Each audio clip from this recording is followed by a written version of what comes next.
Hi, this is Shubham, and in this video, we will learn some mathematical functions available in Microsoft Excel. So, there are five very known and famous functions which I have picked for this video: round, round up, round down, ceiling, and floor. So, let's get started. So, equals to round. So, the first argument is the number and how many number of digits we want to get this number round. So if we don't want any decimal places, we will write 0.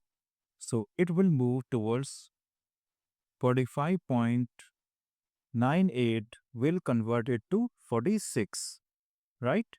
Or you can have the two decimal places, then we have round up. So equals to round up number and how many number of digits you want after the dot. So I don't want any digits, 0, bracket close.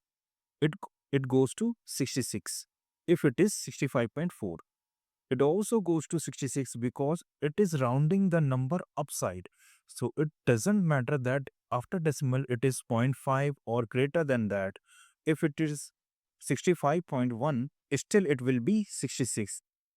Then round down. So equals to round down number and then num digits 0. It goes to 65 ceiling. Okay. So let us equals to ceiling bracket, open number, and what kind of significance you want to make this number. So we will say should be 5. So next would be 15.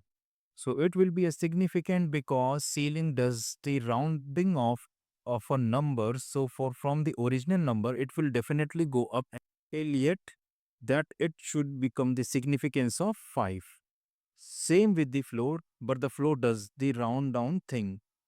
We pick the number, and if we say make it a significance of 5, so the next number will be 10.